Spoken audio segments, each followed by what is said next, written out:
Баршаға ассалаумағалейкум. Еркін Сәубет жаңа саны, жаңа мейманы Азизаға Мұртазаев. Меніңше бұл жерде тез болу шарт емес. Ең бастысы сол өзінің қызығатын затын тауып алу. Өзбекстанда мына істеп беру, бюджетте оқығандар істеп беру деген қағидасы бар еді. Қазір бар ол. Университетте оқу шарт емес. Өзіңіз көрдіңіз, телефон дегенге, енді Samsung компания ғой. Ооба. Бұл жерде Android'тан тысқары телефон істетсек бола ма? iPhone дейді. Енді бәрібір конкурент болады ғой. Ооба. Қалған екі Экономикада 3 жыл бақалаңыз қалай болды? жыл біздің сфера екен. 3 жыл Құбылакарияны тамам сол уақытта. Біреуінен жауап келді, өтпегеннен екеуі жауабын жазбады болмайды. Неге Facebook басқа компаниялардан ұсыныс келмеді ол уақытта? Бір шарты мынандай еді. Егер виза ала алмай қалсаң, күйіп кетеді да. Бұл жерде екеуін салдырсаң, абсолютный победитель біреу ерде. Оптимистлердің тарапында мен сол.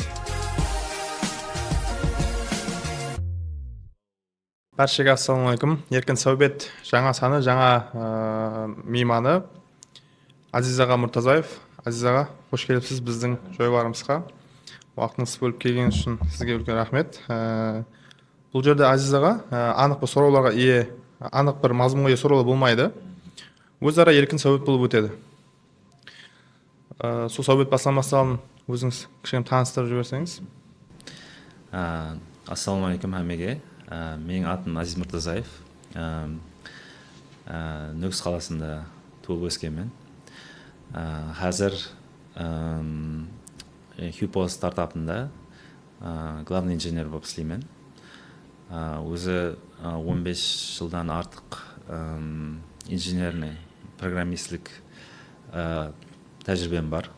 Алдын Лондонда Мета компаниясында инженер болып істедім. Одан алдын Құбылакарияда Samsung Electronics компаниясында істедім. Сол қысқа карьерамның. Азиз Мұртазаевтың жас уақыты, балалық уақыты, һәм ілімге кіріп келуі қалай болған, солардан айтып өтіп кетсеңіз. Енді менің қазіргі профессиям сол программистлік болғанменен мен кішкенелігімде бұл профессия менің тикағы профессиям болады деп ойламағанмын. Бірақ кішкенелігімнен сондай компьютерлары қызығушылық болған. Енді әмме кішкентай балаларға сияқты сол баста ойын ойнауға, кейін сол программаларды істетуге, кейін бір өз мысалы текст теруге, ямаса мысалы Windows'ты переустановку сондай затларды қылып, жүзі компьютерға қызығушылық жүзі жоғары болған. Сол уақытлары бірақ мен бұл тарау мен тикары тарауым болады деп ойламағанмын. Сол 10-11 классларда математика бойынша көптеген қызығушылығым болған. Сол бойынша и олимпиадаларға қатысқанмын математикадан. Кейін менің бакалаврда оқыған уақытымда ол басқа сфера болған, бірақ экономист болып бакалаврда оқығанмын, бірақ экономист болып. Себебі ол уақытта 11 класты біткеріп жатқанда менде бір анық идея болмаған, қандай сферада істегім келеді деген. Сол үшін өзімнің қызыққан сабақларым бойынша тарау таңдағанмын. Мысалы алдын 3 пәннен тапсырылатын еді. Мысалы математика, английский и тіл бойынша английский мен математика қызығушылығым жоғары еді. Содан кейін экономиканы сайлағанмын. Бірақ ол уақытта экономика не екенін, не зат бойынша екенін. Кім ол уақытта сізге ұсыныс берген? Өзіңіз былай қызығып тапсырдыңыз? Сол менде өзімде мынандай бір күшлі бір пікір болмағанда, мынандай профессияны қалаймын деген. Енді ол мысалы 17 жасар уақытта бір затты анық білу қиын, ондай уақытлар. Сол үшін осы бойынша бастап көреміз деп сол экономика тарауын сайлағанмын. Бір жағынан ол уақытта сол екі тарау жүдә популярный еді, экономика, кейін юриспруденция. Солам тәсір еткен деп ойлаймын сол уақытта. И экономиканың сол математикаға жақындығы и жаңағы экзамендерінде английский болғаны сол заты себеплі тапсырғанмын. Енді университетті сайлауға ондай затларға ажаған жәрдем берген. Ол уақытта уже Ташкентте оқып жатыр едім. Мен өзім өзім. Азыр осы жерде енді сөйлеміміздің басында жастарға өзіңіздің тәжірибеңізбен бөлісіп кетсеңіз. Айтып жатырсыз, экономикада оқыдым деп, бірақ білмедім, келешекте басқа саламен кететінімді деп. Қазір сол 17-18 жастар мектеп оқушыларына, сол енді бітіріп жатырған, я жоғары оқу орнын тапсырып жатқан жастарға өзінің жөнелісін тауып, тезірек тауып кетуіне сіз қандай тәжірибеге ие болдыңыз, соларға маслихат берсеңіз?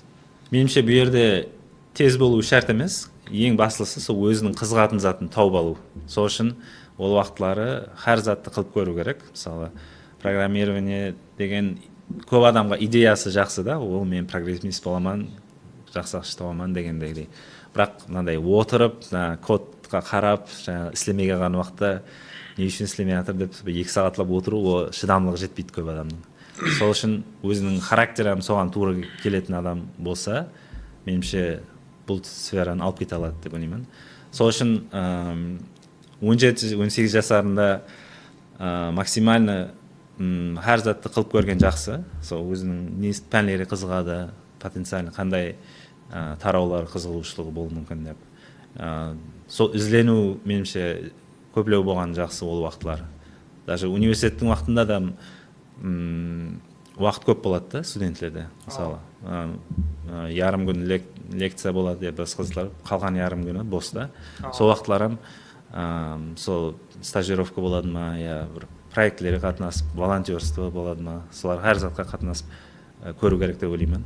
Меніңше студентлік уақыты ең сондай ізленушіліктің максимальный уақыты, жақсы уақыт деп ойлаймын. Себебі университет бітіргеннен кейін жұмысқа кіреді, жұмыста уже уақыт онша болмайды. Ондай уже сол бойынша кету керек, и уақытты өзгерту сәл қиынлау болады. Болмайды емес, бірақ қиынлау болады. Сол үшін уақытты максимальный үнемді пайдаланып, өзінің не затына қызығатығынан и қолынан не зат келе алатынын, соны анықлау, іздену ең ахметлі деп ойлаймын. Қазір айтып жатырсыз, студенттік уақытта көплеу іздену керек, волонтерствомен шұғылдану керек деп. Сізде қандай болды студенттік дәуір? Бізге қандай қызықтар болды? Сіз студенттік дәуірде толыңыз ба, өзіңіздің жөнелісіңізді? Сондай десем болады. Мен бұл сфераға кіріп келуім жүда случайно болды десем болады. Себебі мен бірінші, екінші курста фундаментальный пәнлер болатын еді. Мысалы, эконометрика, математика, эконометрика, статистика. Солар қызық еді маған. Бірақ кейін уже 3-4 курста экономиканың өзінің сабақлары басыланды. И сол уақытта мен түсіндім, онша маған ондай тартпайтын, мен онша қызық емес екен. Бәрібір мынандай гуманитарныйлау затта, ал менің өзімнің тикарға жөнелісім ондай анық пәнлер бойынша, ямаса соған жақын болу керек деп өзім түсіндім да. Сол уақыттан кейін, сол 3-ші курста оқып жүрген уақытлары бір студентлер үшін бір бесплатный бір центр бар еді, енді әзір жоқ, ол центр поддержки подготовки молодых программистов деген. Олан бір экзамен тапсырып, Ташкент қаласында. Ташкент қаласында сол 3 айлық интенсив курс болады и программирование үйретеді. И бұл 3 айлықтан өткеннен кейін бір проект болады. Сол проектті тапсырасыз, и соны бағалап, егер ұнаса, сол жерде стажировка алып қалады 3-ші курста оқытқанақта. Маған соны 3 айлық курсты оқып отырған уақытта өзім түсініп жеткенмен сол уақытта. Мынау біздің сфера екен. Уже содан кейін уже экономика тек диплом алу үшін қалған 2 жыл. Экономикада 3 жыл бағалаңыз қалай болды? Бағалар проблема болмайтын еді бағаларда. Ой жағынан менде алдынан сондай дисциплина жақсы болған, сол үшін мен ондай оқу керек болса, оқу керек сондай. Сол жағынан ондай минус болмаған. 3-ші курста басланды деп жатырсыз. 3-ші курста басланды. Сол қатты қызығатқанын өзім түсіндім да, сол затқа. Өзімді жүдә тартып кетті сол жаққа. сөйтіп болмаса ол мысалы ярым күн жаңа айтқанымдай ярым күн мысалы сабақта боласыз, одан кейін енді біздер Узгородокта Милли университет, сол жерден автобусқа мініп почти 1 сағатта баратын едік неге. Ол Чиланзарда Мырзоғылбек метро, қазір Бунеткор стадион бар, соның арт бетінде еді. 1 сағат жолға, кейін 3 сағат оқисыз ол жерде. Әр күні 3 сағат, haftesine 5 мәрте и 3 ай давамында. Сол соң өзінде көп зат үйреніп, уже 3 айдан кейін сол алып қалды жұмысқа сол жерде. Сол мен көрсеткен проектім ұнады оларға. Сөйтіп содан кейін уже сол компанияда істеп бастадым, сол как стажировка сипатында 3-ші курста. Қандай компания дедіңіз? Ол қазір бар ма білмедім, бірақ ол уақытта бір местный компания, NetDeck деген. Сіз сонда ол жерде жой бар ұсыныс еттіңіз бе өзіңіз? Иә, 3 айда? 3 айда бәрі 3 ай давамында сол не курслар бар. Кәдімгі учебный курсқа ұқсаған әзірге, бірақ уақытта ондай көп курслар аз еді.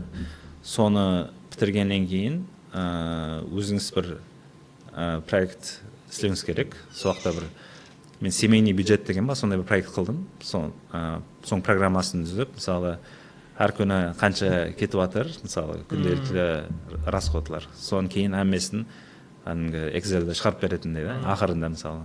Сондай бір программа істеп едім. Енді ол Windows-тың өзінде десктопный приложение дейді ғой. Сол үйренген затлар бойынша қылып көрсеттім, оларға ұнады. Содан кейін енді ол просто как проект, сол жердегі проект үшін қылынған зат, ол басқаларға сататығындай проект емес та ол. Сол үшін.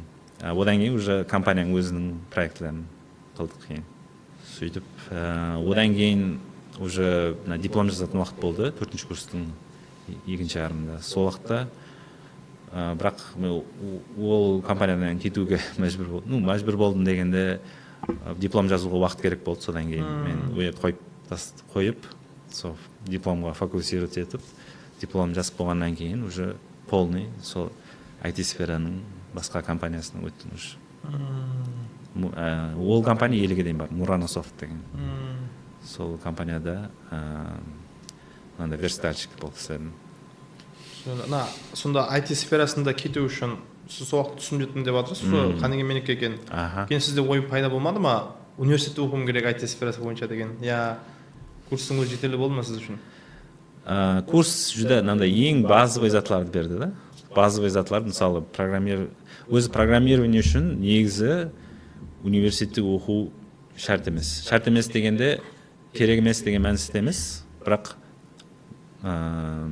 мен көп программистлер көрдім, олар мектепте біткеріп істеп жатқан. Даже Facebook'та да біздерде балалар бар еді, олар университетте оқымаған, бірақ білімі зор, самоучкалар бар. Мысалы қазір бір бала істейді, ол енді оқып жатыр бакалавр, бірақ ол бакалавр оқымастан алдын біздерге жұмысқа кірді, қазір стартапта. Сол үйбеттің баласы. И ол да өзі үйренген көп зат. Енді бірақ жүдә мынандай старший инженер сондай жоғарғы уровеньге жету үшін бәрі фундаментал білімдер керек болады. Меніңше оқыған үлкен плюс, бірақ университетті оқымаса бола алмайды деген емес.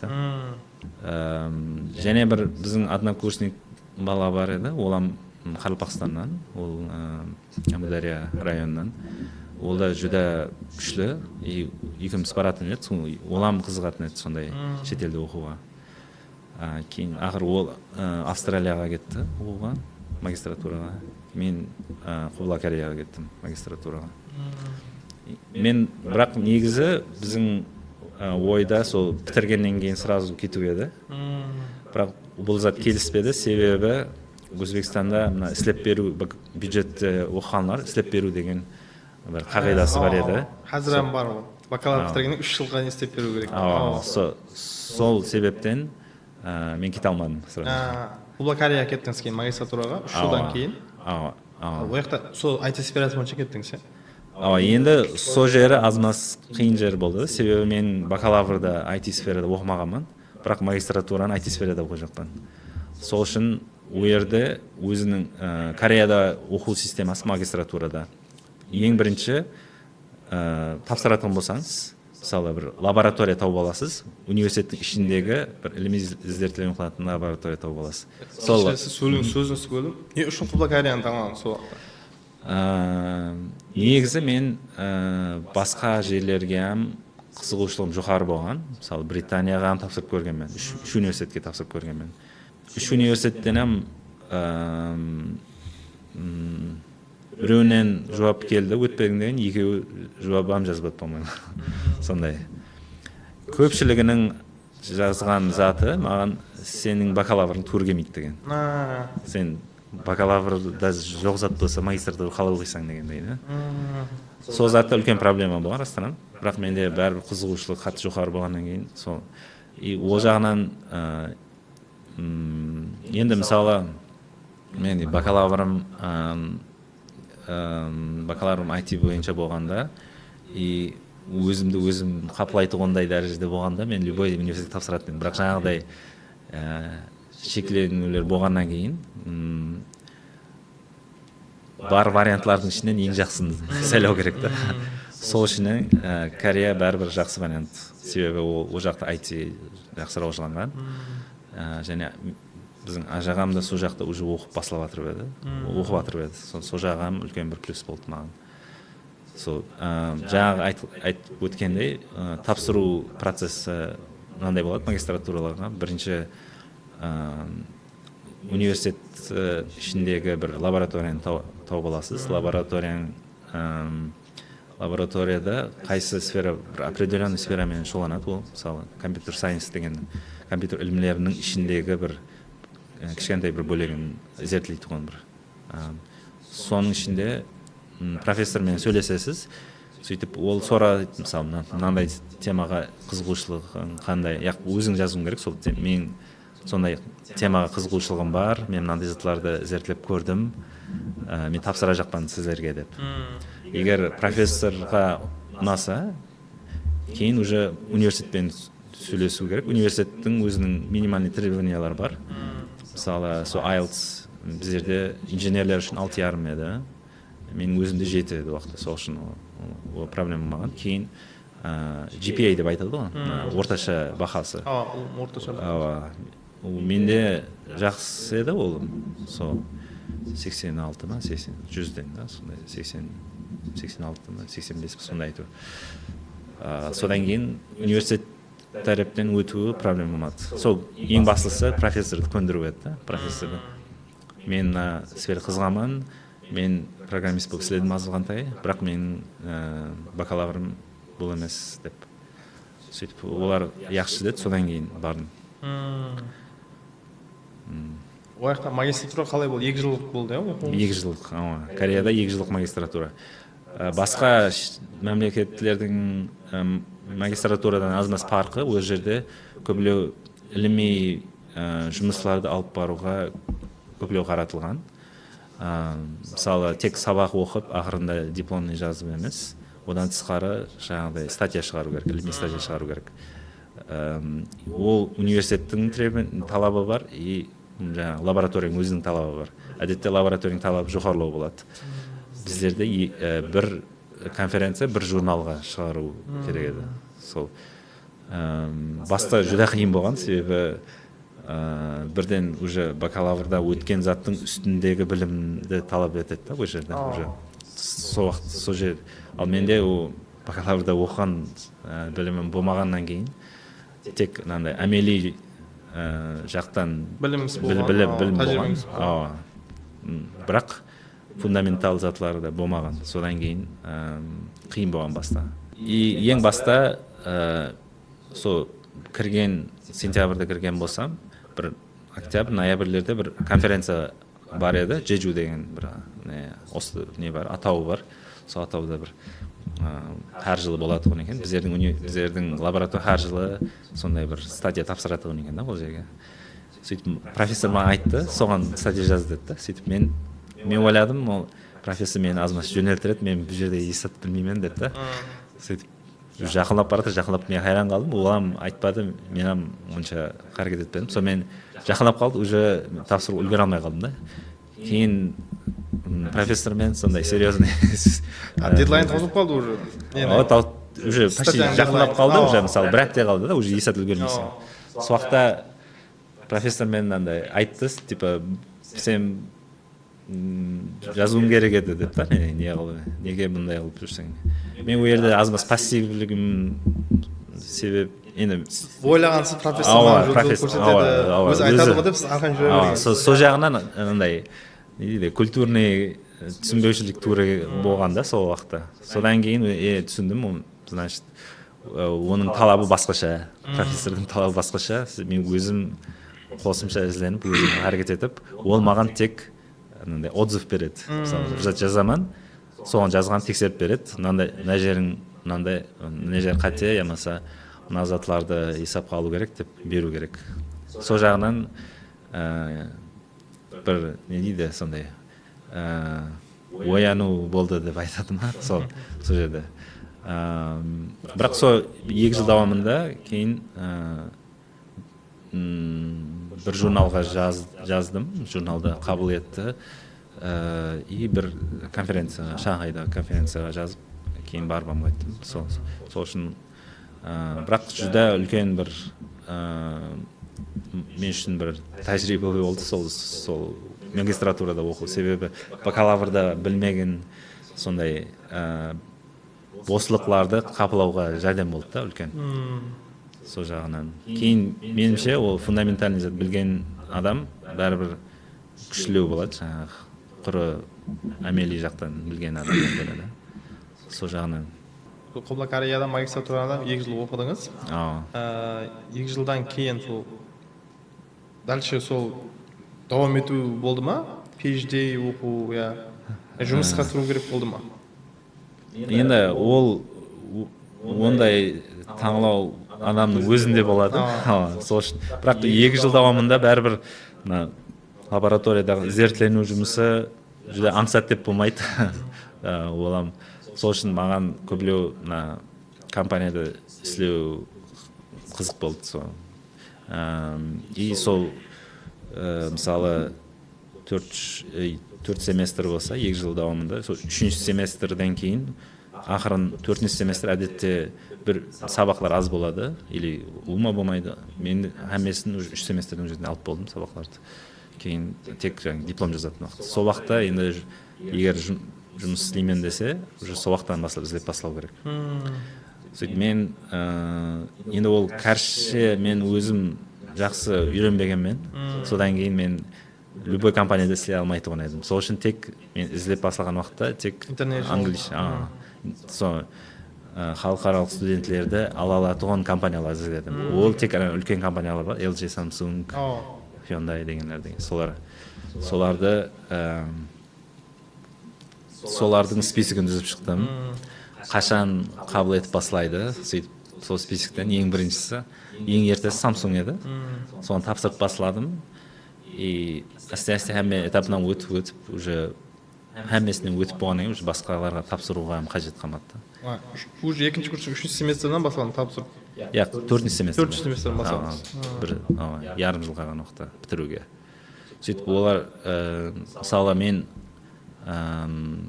июль-августта бітіретін болсам, енді негізі оқу диплом защиталар майларда таусылады, май-июньларда. Бірақ жаңағы жұмысқа тапсыру где-то марттан басылады. Содан басылап.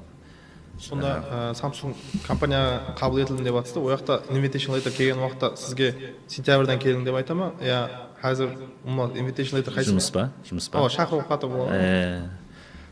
Енді ол жерде мысалы университет біткергендер үшін отдельный программасы бар оларда. Мынандай уақытта басылайды.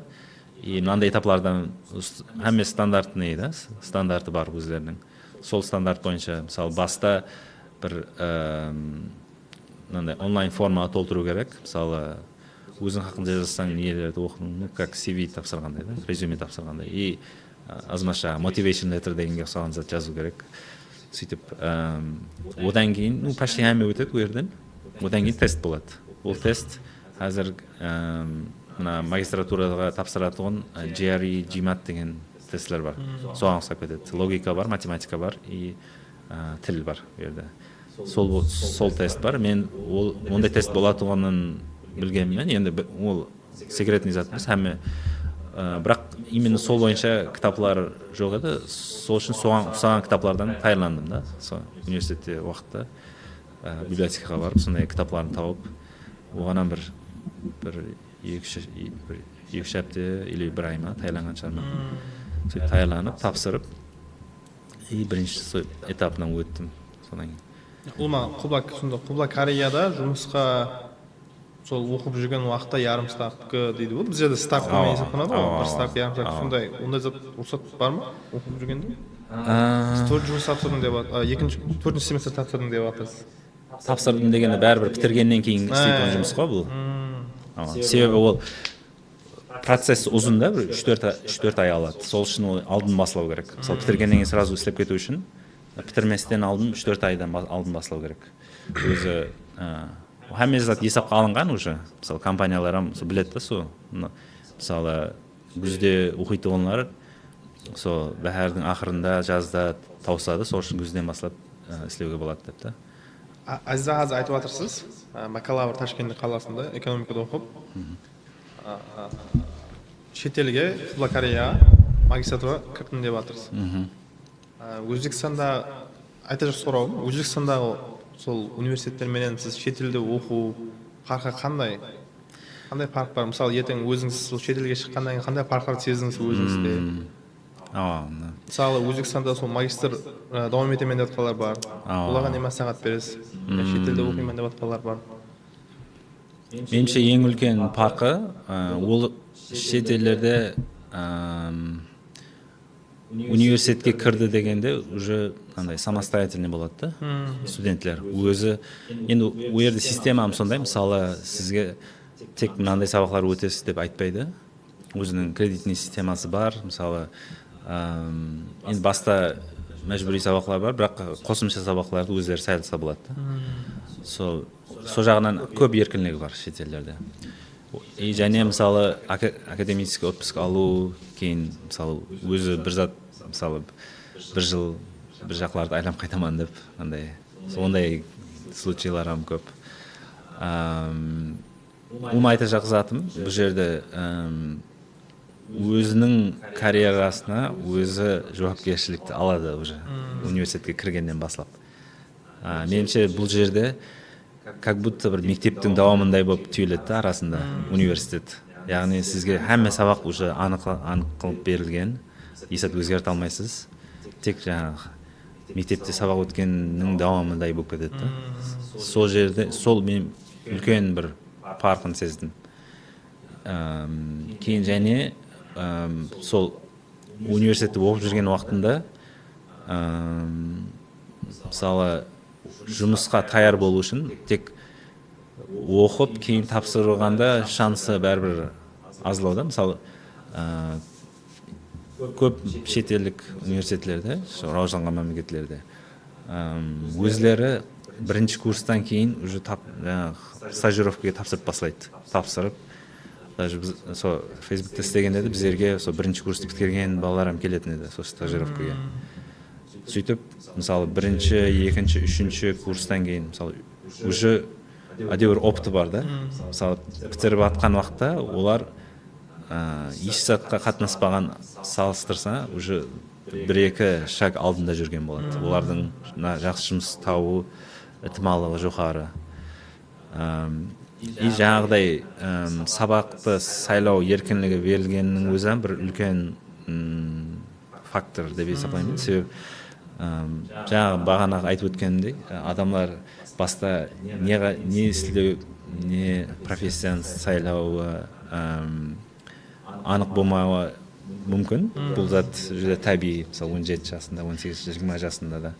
Сол уақытлары, мысалы мына сфера маған қызық болуы мүмкін деп, мысалы психология ма, қайсы сфера болса да. сабақларын алып көреді да, сабақларын алып көреді, не хақында, бұл бұзат хақ бұндай екен, проектілерін қылып көреді. Сол жағынан көп еркінліктер бар шетелдегі университеттерде.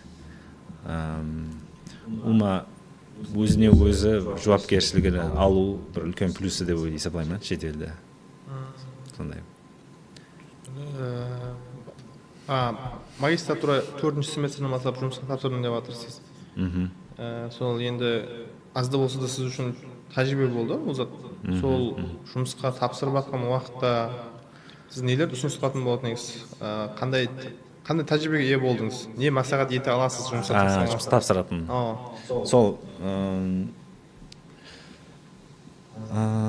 Сол максимальный алдын стажировкалар қылып көру керек. Енді менде ондай зат болған жоқ. Себебі менде тек бакалавр мен магистрдің арасында 2 жыл істедім. Сол өзімнің уже өзгертілген жөнелісім бойынша. Сол амазына жәрдем берді деп ойлаймын.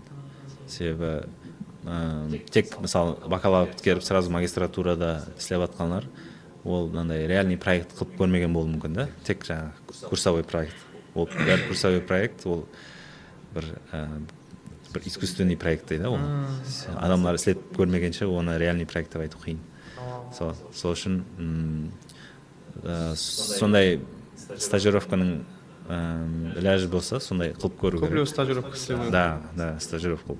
Уже мысалы жұмысқа алып жатқан уақытында да білінеді. Мысалы мына адам бір проект, реальный проект қылып көрген ба, я просто жаңағы курсовой қылып жүрген ба деген.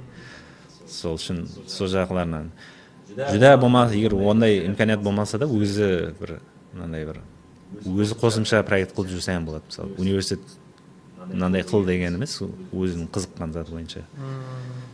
Сол бәрібір ішкі мотивациясы бар адам білінеді сол жағынан. Сол үшін бір затқа қызықса, соны қылып көру керек та, біреу айтпаса да. Рахмет.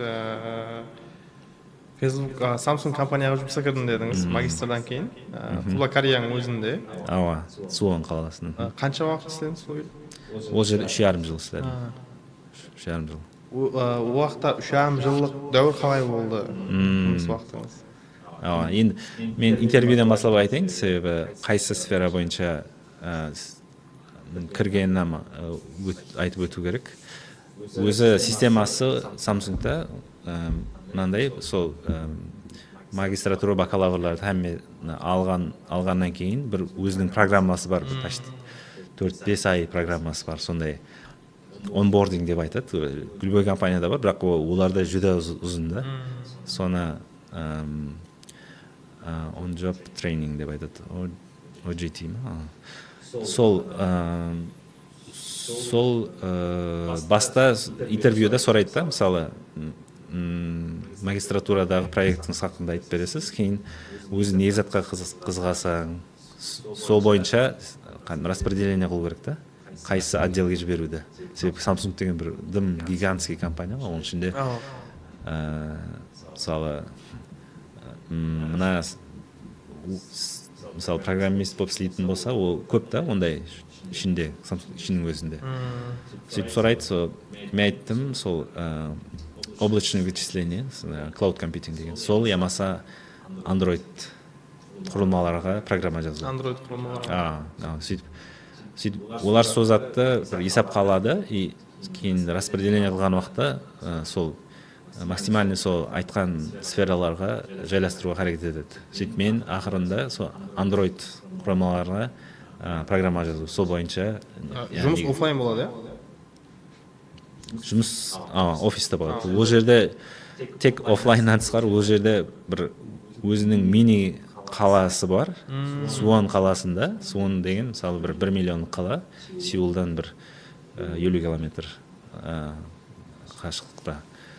Ол 1 миллион қалаң ішінде және мини қала бар да.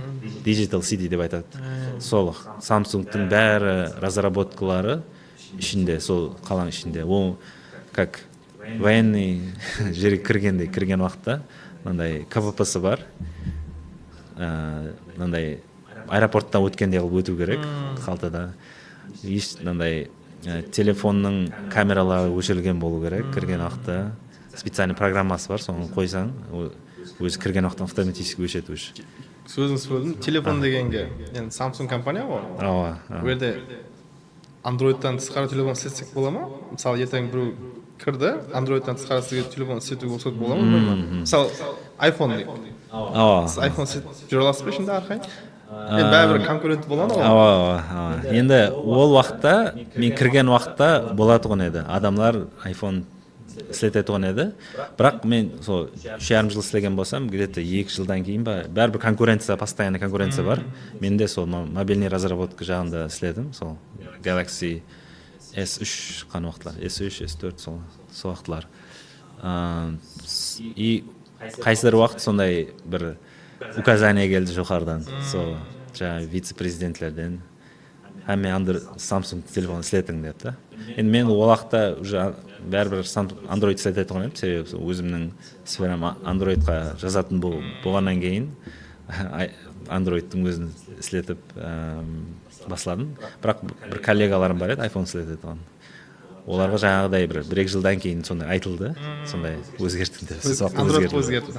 Әмме өзгерді. Не только Android, именно Samsung, да? Именно Samsung. Бірақ енді олардың логикасы дұрыс, айтады мысалы, біздер ең жақсы телефонларды шығарып жатырмыз деп та. Егер сен өзің істенбесең, қалай сен басқаларды сендіре аласың дегендей дейді. Жаңағы ең жақсы телефон. Енді біреулері жаңағы iPhone-ның бір эстетикасын ұнатуы мүмкін. Бірақ сол уақытта бәрібір көшіп өтті. Мен әзір білмедім әзір қандай екен. Әзір бәлкім обратно рұқсат берген болуы мүмкін. Жұмыс сол Samsung-да істеп 3,5 жылдық дәуірде өзіңіз қандай ядда қалатындай, я бірде айтады ғой, мақтанып айта алатындай дейді ғой. Қандай жобалар амелиясың сол Android-та, сол S3 өзі телефон шығару жылда S3, S4, S5 жылда шығармай, негізі бір жылда екеуін шығарып кейінгі жыл айтыла ма ол? Әдетте S модель жылына бір мәрте шығарады, кейін Note бар еді. Әзір бар ма білмедім, мен өз қарап отқан жоқ. Galaxy Note деген үлкен уақытта, ол уақытта үлкен болып түйілетін еді. Сонда Note деген жылына бір мәрте шығады, S деген жылына бір мәрте шығады. Со S деген где-то күзлерде шығады, Note деген 6 айдан кейін алмасып тұрады. Сол уақытта телефонlar сол ол телефонның как разработкасы өзі жылына бір мәрте шығарғаннан кейін тест қылып и ақырына келген уақытта қатты баса-бас болып кетеді. Соны мысалы кітте ошибкалар шыққан болса тезлеу түзету керек. И сол уақытта дежурство болатын еді. 6 күн қала күн бір ошибка шықса түзету керек та оны. Сол коллегалармен бөлісіп аламыз, как дежурныйдай болып. И базы бір 6-шы қала күнлері барып істейтін едік. Енді қосымша істегенге қосымша төлейтін еді, бірақ сондай талабы бар еді. Және жаңағы айтқанымдай, ол өзінің мини қаласы бар, ол жерден естіп алып шығу мүмкін емес.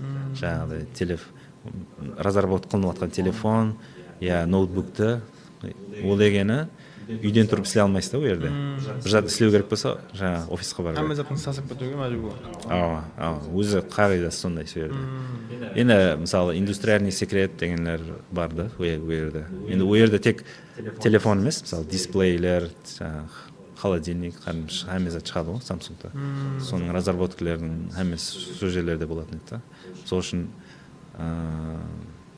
максимально сол секретный сақтауға қарекет етеді. Ол жерде есте қаларлық болған проектлерден мен анимациямен шұғылданатын едім. Мысалы ол жерде бір контекст бар, ол жерде айтып өтеді ғой. Компания жүдә үлкен болғаннан кейін адамлар көп ішінде істейтін. Сол үшін бір адам бір үлкен затты қылғаны практически ондай зат жоқ та. Әрбір адамның роллары жүдә узкий болады. Мысалы мен мынандай приложение қылдым деп айта алмайды, ешкім айта алмайды ол жерде. Бір приложенияның ішінде бір жүздеген адам істеуі мүмкін. Одан көп адам істеген болады. Әртүрлі функциясы бойынша. приложение ішіндегі функциялары бойынша мысалы біздердікі мынандай фреймворк деп айтады мысалы мынандай приложение қылатұғын уақытта істететін компонентлер бар сол отдельно істедім мен отделім сол компонентлерде анимациясына жауап беретін едім мысалы бір сағатқа кіресіз мысалы сол жерде мировой сағат дегендер бар ғой мысалы Токио бір зат деп мысалы деп соны деп орынларын алмастырсаңыз анимациямен деп плавный өзгереді да сондай затлармен шұғылданады сондай анимация негізі андроидтың өзінде басқа версияларында жоқ еді да ондай зат әзірлер қосқан болуы мүмкін бірақ ол уақытта жоқ еді сол затлар өзіме де қызық еді и енді ол Кореяда жұмыс істеу оны особенно үлкен чеболь деп айтады үлкен корпорацияларда жүдә өзгеше культурасы бар олардың мынандай һәмме мынандай көп істеу керек и көп істегенде де мынандай не деп айтса болады мынандай істеп жатырғанды бір зат келіспеу мүмкін да бірақ соған харекет еткенін көру керек та мысалы мына затты сен қылуға харекет еттің yaxshi келіспеді ол уақытта нормально қабыл етеді бірақ мынандай еріншектілік деген затларды қабыл етпейді да мысалы мындай сол үшін жаңағыдай и және мынандай иерархия күшті болады бұл жерде мысалы менеджер не десе соны қылу керек деген мынандай сондай ол мысалы Өзбекстанда да бар ондай зат бірақ олар менің ойымша одан өткізетін еді да сондай культураға адаптация болу қиындау еді кейін және бір зат оларда компанияменен ужин қылу деген культуралар бар мысалы айына бір мәрте ол компанияның өзі ақша шығарады сондай затқа енді адамдар бір бірімен жақсы істесін дегендей и оған бір жұмыс істеудің культурасының бір бөлегі ол тек ужин деген кәдімгі ужин емес ужинға барады кейін әйтеуір сол уақытта ашылысып сөйлеседі да адамдар ал мысалы компанияның ішінде жүрген уақытта жүдә формальный сөйлесулер формальный мынандай сол үшін мынандай бір не дейді мынандай компанияда дос арттыру қиын сондай түсінікті 3,5 жыл Кореяда Хулда Кореяда Samsung компаниясында жұмыс алып бардыңыз кейін басқа жұмысқа өттіңіз ба мен уже 2 жылдан кейін уже жақпай бастады Кореяның жұмыс істеу культурасы әсіресе енді көп зат үйрендім мысалы 2 жыл давамында Android бойынша система платформаны қалай істеуі сол затларды көп затын үйрендім қылып көрдім бір затлар қылып көрдім кейін уже басқа не қылсам екен деп басқа жаққа өту керек деп сондай іздеп басладым бірақ енді мынандай big tech деп айтады мысалы Google, Facebook соларға кіру бір армандай зат еді да бірақ уақытта өзіме сенбегенмен елі оған таяр емеспін елі тайлануым керек деп сол жүре бердім да өзім 2 жыл өткеннен кейін мысалы 2 жылдан 1,5 жыл давамында сөйтіп кейін бір қандай бір точкаға келді уже болды мен кетемін деп тайлануым керек деп сол мотивация болды и уже мынандай бір Facebook, Google'ларға керек болатұғын мынандай интервьюнің структурасы болады оларда соларға тайланып басладым сол уақытта мен мені 2 жол бар да жұмыс табудың біреуі өзіңіз жібересіз сайтына или екіншісі қазір LinkedIn деген платформа бар сода мысалы профиліңізді толтырып қойсаңыз компаниялар іздейді да өзілер іздеп тауып алады сол үшін мысалы жұмыс іздеп жатқан адам максимально қылған затларын LinkedIn'де жазып бару керек та мысалы басқа жұмысқа өтемен деген ойда болып жүрген адамдар мен сол Samsung'да қылған затларын толтырып жазып қойдым максимально толтырып и өзілері шықты маған Facebook өзілері шықты сондай именно сондай бір сфера мен жаңағы UI framework деп айтады жаңағыдай компонентлер істейді оған сол бойынша біздерде бір андай вакансия бар соны қалай қарайсың тапсыруға деп та мен максимально уақыт создым тапсырайық, бірақ андай маған бір ай беріңіз даярлануға деп та. Болмаса ол уақытта даярланып баслап уже даярлануды баслай жібердім да ол уақытта. Сөйтіп сөйлестік, әммесі нормальный болды. Сөйтіп бірінші интервьюді бір айдан кейін қылатын болды. Сол әр күнде сол жұмыстан келіп болып, кеште кітте демалып алып, бір-екі сағат сол мәселелер шешу бойынша даярландым. Даярланып бардым. Бір ай давамында даярланып, бірінші интервью болды онлайн, сол Zoom-ға ұқсаған платформада. Сөйтіп біріншісі нормальный өтті. Мен ол жердегі сұраулар, мысалы бір мәселе береді, соны кодын жазу керек, шешіп беру керек, соны түсіндіріп беру керек, неге бұндай қылып шешті, сондай сұраулары бар. Сөйтіп біріншісі нормальный өтті. Кейін екінші өткеннен кейін және сұрадым да, екіншісін қыламыз деді да, және онлайн. Сөйтіп оған максимально уақыт создырды, мен даярланып қалайын деп. Сөйтіп олам бір айдан кейін қылды. Бірақ бір айдан кейін қылғанда бірақ ол онша шықпады, мен өзім қанаттанбадым. Олардың өйтіп қылудың себебі, мысалы интервьюді Американың өзін, мысалы Facebook американский компания Калифорнияға алып келеді да, шақырады. Сол жерге барып финальный интервью сондай жақта болады да. Сол үшін онлайн тексеріп алады да, оны алып келуге стоит па, не стоит па деп та. Сөйтіп соны тексерді. Сол екінші интервью онша емес болды, бірақ сонда да айтты, в целом опытты есапқа алғанда, бірінші интервью есапқа алғанда финальный интервьюға шақыруға қарар еттік деп. Сөйтіп бір өздері билет алып, гостиницасын төлеп, сол Кореядан Калифорнияға ұшып, сол жерде бір 3-4 күнге барып, сөйтіп интервью болды. Интервьюам нормальный өтті қамесі. 4 интервью болады, бір қанаға кіресіз, сол келеді, интервью алады, сөйтіп кетеді, екінші адам келеді, интервью алады, кетеді. Сіз 4 сағат бір қанада отырасыз да. Сөйтіп сондай, әмі интервью сондай болады. Сөйтіп 4 болды, сөйтіп, бірақ ол уақытта уже мен өзім нормальный шештім көп мәселелерді, и жақсы жауап бердім деп деген өзімде ой пайда болды. Сөйткейін аз уақыт өтпей уже мен шақырды, уже оффер деп айтады. Негізі мен Америкада істеуім керек еді, бірақ Америкада визаға тапсырдық. Сол виза шықпай қалды. Сөйтіп содан кейін маған айтты, Лондонда істеп тұрсаң болады деп. Бір жылдан кейін соны визаны өзгертіп, басқа визамен тапсыруға болады. Мысалы, американский компанияда шетелде істесеңіз, бір жылдан кейін басқаша бір визаның түрі бар. Сол бойынша основной офисына барсаңыз болады. Сонымен мен Лондонға барып қалдым. Бірақ бір жылдан кейін маған көбілеу ұнап қалды. Содан кейін Лондонның өзінде қалуға қарар еттім сол уақытта. Неге Facebook басқа компаниялардан ұсыныс келмеді ме ол уақытта? Енді мен Таиланд басладым жаңағыдай интервьюларға. Сөйтіп мен ойладым, бәрібір ол гарантия жоқ Facebook'тан өтуге деп та, мысалы тапсырып басылған уақытта. Сол үшін басқа жерлерден көрейін деп. Сөйтіп Amazon ол уақытта Кореяға келіп, бір интервьюлар алатыған еді. Бір мысалы жаңағы финальный интервью дедім ғой. Соған интервьюді ол мысалы Америкаға шақырмай, Кореяның олар өздері келетін еді. Бір Кореяда бір гостиницаны бронировать етіп, сол жерде интервьюлар, финальный интервьюге шақыратын еді.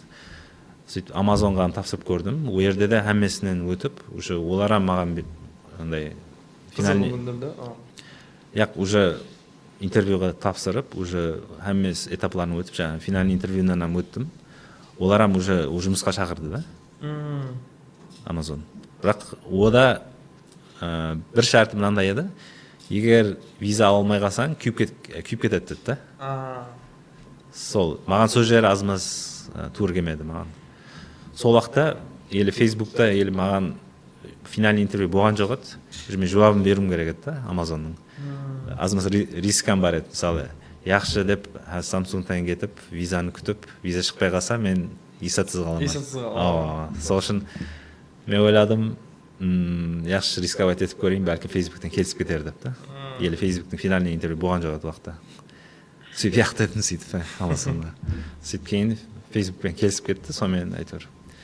Сондай да арасында риск алып тұру керек сондай. Сөйтіп сонымен басқа одан алдын бір Facebook тапсырудан алдын Кореяның өзінде бір стартапларға тапсырып көрейін деп тапсырып көрдім. Бірақ ол жерде интервьюдан өте алмадым. Сонымен оны қалып кетті сөйтіп. Фейсбукта қалай басқанымда? Қанша уақыт жұмыс істедіңіз? Ол жерде 6 жыл істедім. 6 жыл істедіңіз ба?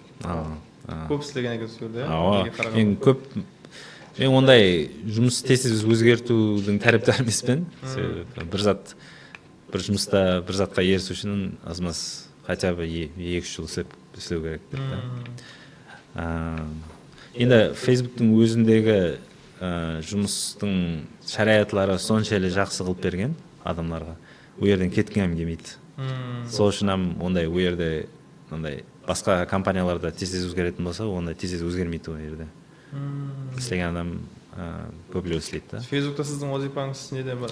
Мен сол Android бойынша мен бір 3-4 мәрте команда өзгерттірдім. Ол жерде жақсы жері Bootcamp деген бар. Bootcamp деген жаңағыдай сізді 7 хапте давамында Фейсбуктың системаларымен үйретіп шығады. Мысалы, Samsungпен салыстырса, Samsungты дым ұзын еді ғой, бір 4 ай ма, сондай 4. Ол жерде жаңағыдай жүдә керек зат жоқ затларым бар еді, Samsungта жаңағыдай пропаганда дейміз. Samsung зор компания, жаңағы әйтеуір сондай затларды көп миге сіңдіретін еді сол уақытта. Фейсбуктың жақсы жері жүдә прагматичный, сол максимально жұмысыңызға тиесілі болған затларды үйретеді.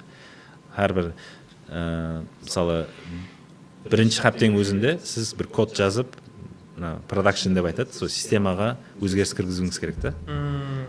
Мысалы Samsungта бір 4-5 айдан кейін кіргізесің, біреулерге вообще 1 жылдан кейін рұқсат береді да.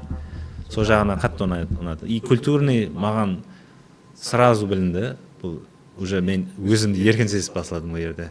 Жаңағыдай культурный өзіңіз шектеулер көп та Кореяда. Өзінің жазылмаған низамлар көп Кореяда.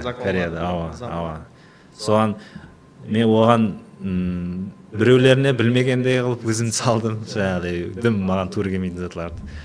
Сол үшін сол жақлар қиын болды маған Samsungта істеу. Жұмыстың өзі ондай қиын емес еді, бірақ жаңағыдай культурный аспекті. Және мен командада Samsungта бір өзім шетелдік едім, қалғаның бәрі Кореяның өзінен. Мысалы бір адам үшін мысалы бір собрание қылса, англисше қылып отырмайды да. Себебі коллегалар англисше білгенімен жүдә зор емес англисше. Сол үшін кәрше сөйлейді. Сөйтіп чатларда да, общий чат бар. Ол жерде кәрше жазады. Сіз 3,5 жылда кәріс тілін үйреніп алдыңыз? Сөйтіп мен университетте үйренбеген затымды жұмыста үйрендім да. Сол кәрше көп зат түсінетін болдым кейін жаңа. Общий контекст түсінетін уже деп. Сөйлесіп жатқанда, не қылғанда. Бірақ тек маған турдан тур сөйлескен уақытта англисше сөйлейді коллегалар. Ал басқа уақытлары общий сөйлескен уақытта кәрше кетеді. Түсініңіз қиын болған? Енді баста қиын болған, бірақ мен сол 3,5 жыл істеген болсам, сол уақыттан өзім үйрендім қосымша бір курсларға барып. Бірақ ол жерде де жаңағыдай айтып отырған культурный контекстлер жүдә нюанслар көп та ол жерде. Мысалы өзіңді кәрістей қылып тұтсаңыз, мысалы, онда әмме затты культурасын түсінетіндей қылып талап етеді сізден. Егер жаңа бір аспаннан түскен бір шетелдіктей болып жүрсеңіз, өзіңіз ол жағынан сәл болса да аңсатылау болады жаңағыдай. Тек жұмыстың өзін істейсіз. Жұмысты талап етуі парқы жоқ, әммеден талап етеді. Бірақ жұмыстан тысқары талап ететін затлар көп та, анандай культурный затлар. Мысалы жаңағы ужиннан кейін барып алкоголь ішеді, олар көп ішеді. Сол үшін мен баста сондай затларды онша қатынаспау үшін сондай аз маз өзімді шетелдік шетелдік тұтып жүрдім. Болмаса білемін, түсінемін жаңағы не үшін қылып жатырған олардың культурасы. Сол базы бір жерлерде жаңағыдай түсінбегендей қылып алып өзін жаңағы культурный затларын. Просто өзімнің сол жердегі істеу уақытындағы өмірімді сәл аңсатыластыру үшін. Сол жағынан мысалы Фейсбукқа өткенде жүдә еркін да, ол жерде жүдә еркін. Адамдар ең андай мен барып екінші үшінші аптелер ма андай бір тренинг өтіп жатыр да біздерге. Сөйтіп мынандай английше F сөз бар ғой, соны істетіп жатыр да, кәдімгі сөйлескен мынандай просто кәдімгідей сөйлегендей қылып сөйлесіп. Мен хайран қалдым да, мен только бұл жерде еркінлігі соншелі дәрежелі, ондай формальный қылып жүрмейді да, ондай сөйлеген уақытта сөйтіп. Бірақ жұмысты как жұмыс сипатында профессионально четкий қылады. Сол жағынан маған әдеуір маған туры келді десем болады сол Фейсбукта істеген. Спортқа да қызығып тұрасыз. Сіз хақыңызда бір-екі мағлұматтар оқып, сол Совет алдын сіз хақыңызда оқып іздетіліп едім. Марафонларға қатынасып тұрады екенсіз. Ол қайда басталды ол қызығушылық спортқа? Кореяда ма? Сол Кореяда жүргенде ондай қызығушылық болмаған. Бір мәрте сол әрқилы культурный мероприятиялар болатын еді Кореяда, Самсунгта. Сол жерде бір күні мынандай бір жуыратылған бір мероприятие болды, 5 километр. Самсунгта. Самсунгта ішінде. Соқта қатынасып көрейік деп, болмаса ондай жуырып көрмеген адам 5 километр қатты қиналып жуырды соқта деп түсіндім. Что-то мен бұндай не екен деп, елі формада емес екен мен деп. Сөйтіп, бірақ онша шоғланбадым. Тек сол 3,5 жылдың ақырына барып, кітте жуырып тұратын ем, бір 3-4 километр. Сөйтіп, әмезет Лондонда басылам. Лондонға бардық, сөйтіп, біздермен бірге басылаған бір коллега бар еді Россиядан. Ол біздер баста Facebook жайластырады, жаңағыдай квартира тауып аламан дегенше. Бір жерде жайластырады, сол жерде қасында үлкен парк бар еді, Regents парк деген бар. Сол жерде ол көп жуырып тұрады екен да, сөйтіп айтты, жуырып қайтайық деп, сөйтіп 5 километр жуырып, қарасам вроде нормально да, сөйтіп арасында жуырып тұратын ек, сөйтіп. Кейін бір күн айтты, давай 10 километр жуырамыз деп. Мен ойлайтын ем, ой, мен 10 километр жуыра алмаймын деп. Сөйтіп кейін жуырып көрсек, нормально. Сол уақытта менде сондай бір түсінік пайда болды, ондай көп шектеулер миде екен деген. Мысалы 10 километр жуыра алмаймын деген, ол мен өзімді шектеп жатқан екенмін да. Мысалы мен денем өзі қыла алатын екен деген. Болмаса мен ондай кішкентайлығымда ешқашан спортқа қызықпағанмын, яғни соған. Сөйтіп содан кейін дальше больше кетті уже. Сол 10 километр жуырып көргеннен кейін мен ойладым, бір полмарафон қатынасып көрім керек екен деп. Сөйтіп бір 21 километрлікке жазылдым. Лондонда? Лондонда. Сөйтіп оны жуырып көрдім, қызық ұнады. Және жазылдым бір 2-3-үне, сонда 21 километр. Сөйтіп жүріп кейін коллегалардың ішінде мынандай Фейсбуктан андай бір клуб интересан дегенлер бар еді. Мысалы коллегалар бір жуыратуғылар бар, мысалы музыкаға қызығатынлар бар. Солар бірге бір затлар қылып жүреді онда. Сол уақытта сондай бір жуыратуған бір клуб ашылды Фейсбуктың ішінде. Сол жерде бірге жуырып тұратын ек. Сол офистің қасында парк бар еді, сол паркте жуырып тұратын ек. Сөйтіп бір күн айтты, давай марафонға тәйянамыз деп. Уже 42 километр.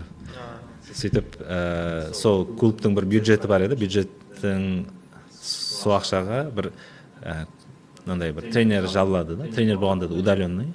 Сондай сізге просто программа түсіп береді. Мысалы 6 айдың давамында мынандай заттар қылу керек и арасында жіберіп тұру керек. Мен мынандай қылып жатпан, мынандай зат дұрыстаймын деп.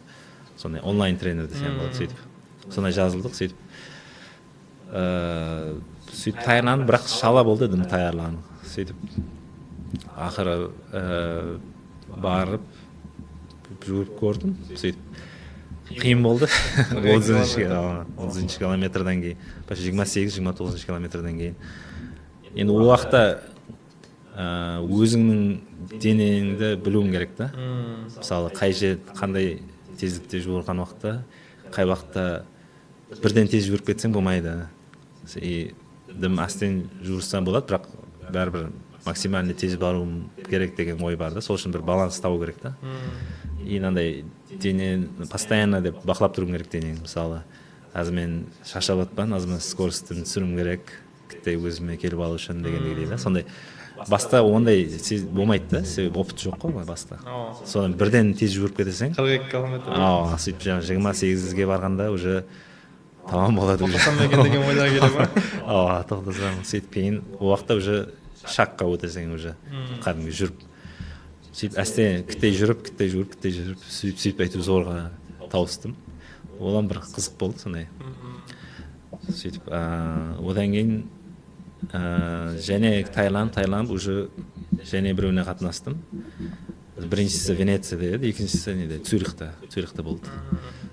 Ол уақытта уже достар бар еді, соны біздің коллега және басқа достар бар, солармен бірге тайланып, тайланып сол. Бірге тайлансаң қызық. Сөйтіп ол жерде бірақ мен анық бір мақсат қойғанмын, мынандай 4 сағаттың ішінен жүгіруім керек деп. 4 сағаттан өтпей. 42 километр. 4 сағаттан аз болған уақыт деп та. Сөйтіп ол уақытта бірақ жақсы болды әмесі. Мындай уақыт жағынан запаспен, кіттей запасты алып жүгіріп, бәрібір ақырына келгенде кіттей төмелеседі да, скорость. Сөйтіп 3 сағат 58 минут, 58 минут 59 секунд ба сондай. Почти 1 минут запаспен финиш болды. Содан сол кейін өткен жылы жүгірдім және марафон Лондонда. Сол ол жерде уже 3,5 сағатта жүгірамын деп өзіме мақсат қойып қойып алдым. Бірақ бұл рет бірінші мәрте тренерменен серьезно тайландым да. Сол уақытта түсініп жеттім, бәрібір тренермен шұғылданған басқа деп. Мен алдым өзім тайланып жүргенмін. Бәрібір тренермен тайланған жақсы деп. Өткен жылы мысалы 42 километрге болды. 3,5 сағат. Бірақ 3,5 сағат деп өзіме мақсат қойдым, бірақ ол парк үлкен да, почти 30 минут азайтыватсы, 30 минут деген. Бірақ уже ақырларына барғанда мен біздің не дейді, топливо жетпей қалар деп, әстен скорость түсіріп басладым. Содан кейін 3,5 болмады, 3 сағат 36 минут, 34 па, 36 минут. 5 минут. Сіз үшін енді бәрібір рекорд болды өзім. Өзім 25 минут азайттым алдыңғысынан. Кейін жүзуге қызығып барып жүрдім. Сол Лондонның өзінде сондай жүзетін жерлер бар, мындай ашық жерде, мысалы Темзаның бір бөлектері. Сол жерде бір 5 километрге жүзіп көрдім. Сөйтіп кейін 21 жылы 10 километр жүзіп көрдім. Сөйтіп 10 километр жүдә үлкен, 5 сағат кетті сол жүзу. 5 сағат суға 10 километр жүздіңіз. Кейін неге қатынастым, Босфор, Турцияда азиатский жағынан, европейский жағынан жүзіп өтеді оны. Сондай әр жылы болады мероприятие бар. Истанбулда. Сол жерде корабльмен апарады, сол азиатский жағының бір берегіне. Сол жерден секіріп суға түсесіз, жүзіп барасыз. Сөйтіп европейский жағында бір точкасына барасыз. Ол бір 7 километр ма сондай. Сода да жүзіп көрдім. Олам қызық болды. Ол 7 километр дедіңіз. Ол жерде бірақ ол жерде сәл қиыншылықтар бар, себебі мынандай ағыс бар да. Ортасындағы ағыстың бағыты басқаша, шетіндегісі басқаша. Ортасындағысы сіз баратқан жаққа ағыс, сол үшін тезлеу барасыз. Бірақ шетке шықсаңыз қарама қарсы болады ағыс. Бірақ ерте шықпасаңыз скоростьіңіз түсіп кетеді баруға. Қарсы ағысқа қарай жүзу керек. Кеш шықсаңыз өтіп кетесіз, уақытты дисквалификация болады. Сол жағларынан есеп қалып жүру керек та. Жүзіп жүрген. Үлкен ғой, үлкен. Бассейндегідей кіттей жерде 7 километр деген кішкентай дистанция ма? Басын шығарып, қарап жүруің керек та, қаяққа жүзіп баратсаң. Қаяққа кетіп баратсаң, сондай. Бірақ әзірлері енді азайды озат. Бірақ бір жүдә ондай үлкен дистанция болмаса да арасында бір 10 километр сондай 21-10 километрға қатынасып тұруға харакет етіп бар. Сол заминде болды, сол 3 ай алдын. Сол бірақ 10 километрге. Ташкентте болды уақытта 10 километр. Сондай. Жүгіру бойынша ма? Біздердің проектілерімізде мысалы новостной лента бар Facebooktың. Сол жерде бір компонентлерін қылатын едік біздер. Сол компонентлерін оптимизация қылған есабына тезлеу істейтұғын болады да. Сол тезлеу істейтұғын, өлшейтұғын өзінің метрикалары бар, системалар. Мысалы сіз бір зат өзгертесіз, сөйтіп мынандай A/B тест деген бар, тест қылып көресіз. Енді ол Facebooktың неше пайдаланушылар бір қазір 3 миллиардтан өсіп кетті уже. Ол уақытта 1 миллиард еді. Сол 1 миллиард пайдаланушының ішінде мысалы бір 100 миллионын алсаңыз, 50 миллионына мынандай зат қылып көресіз, 50 миллионына мынандай зат қылып көресіз. Екеуін салыстырасыз да сөйтіп. Мысалы мен қылған өзгерісім тезлігін мысалы 3%-ке көбейтті деген да. Сондай заттарды көрсетіп беру керек, ал әр 6 айдан кейін. Сөйтіп соған қарап, уже мысалы бонус беретін болса, бонус қылады, и мынандай продвижение болатын болса, соларға қарап қылады да. И және оларда как баслаңғыш инженер болып кірген адамға бір срок береді. Сен мынандай уақытқа дейін орта дәрежелі инженерге жетуің керек деп. Баста қанша береді? 22 ай береді тек. 22 айдың ішінде өтуің керек. Өтпесең шығарып жібереді. То есть ол жерде мына junior болып кіріп істеп жүре бермейді да, жүре алмайсың. И мен ортаңғы дәреже болып кірдім. Себебі опытым бар еді Samsung'да. Кейінгі старший инженер боламан дегенше 33 ай берген. Сөйтіп максимум 33 ай. Бірақ ол жерге барғанлардың көпшілігі андай қатты мотивированный адамдар баратын еді. Ол жерде конкуренция күшлі, сондай. Сол үшін и мынандай оценка қылған уақытта ол абстрактный оценка қылмайды. Именно басқаларға салыстырмаға қалай істеді деп. Сол үшін жаңағыдай көп еркінлік береді. Мысалы офисларында бір ішінде Диснейлендте ішінде әмме заты бар. Мысалы музыкальный ханасы бар, жаңағыдай игровой комнатасы бар, ауқат мынандай 3 махал, кейін мынандай снеклар бар. В общем, әмме заты бар. Жаңағы достарыңнан алып келсең болады арасында. Бірақ жұмыс талап етеді. Сол үшін баста қызық болып түйіледі, кірген уақытта мынандай зат, мынандай. Бірақ кейіншелік уже ондай затларға әйтеуір бермей баслайсыз. Сондай қарасаңыз, жөте көп уақыт алып кетіп жатыр, мен өзім жұмысым фокус қылып істеп алайын деп.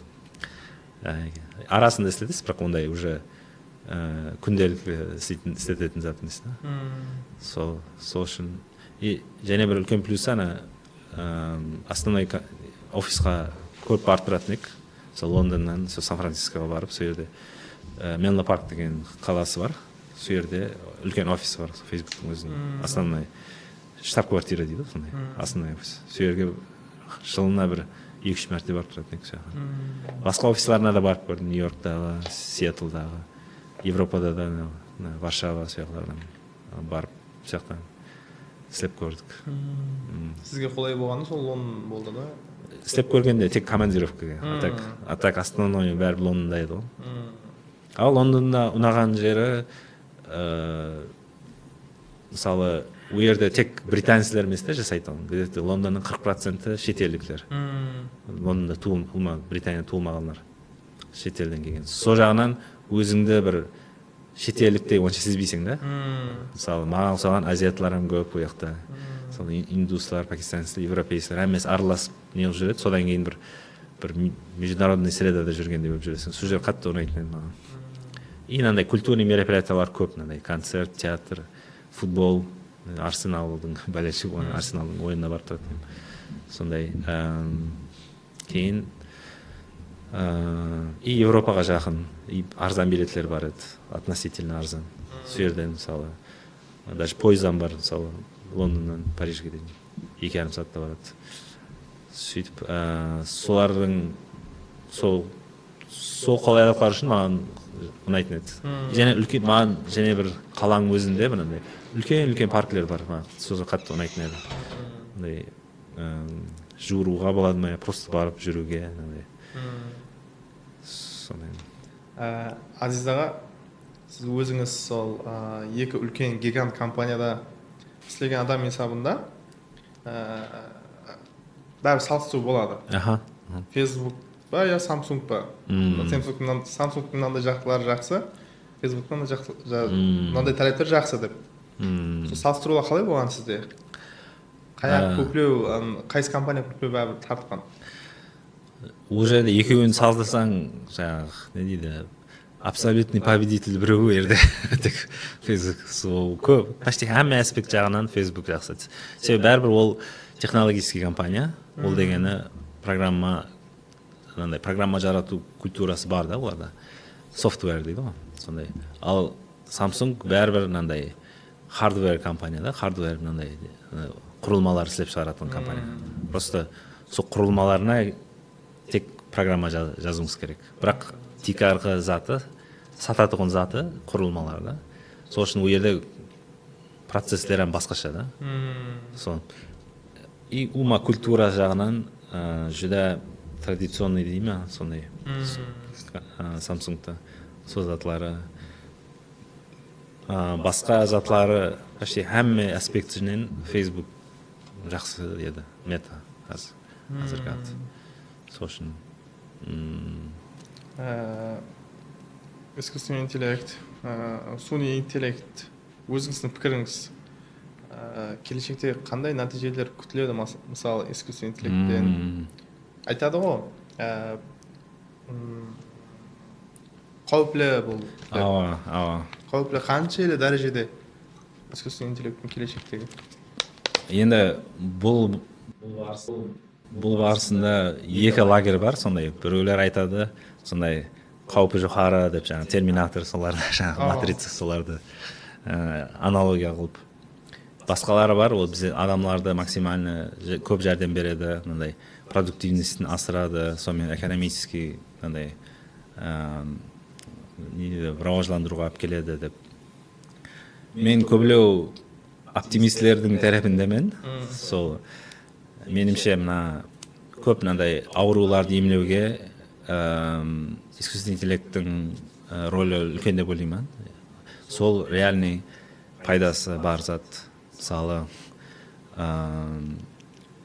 мысаллардың бірі, мысалы ракты ерте анықлау, мысалы снимоктерден анықлаудың искусственный интеллектпен қылынған лар бар да.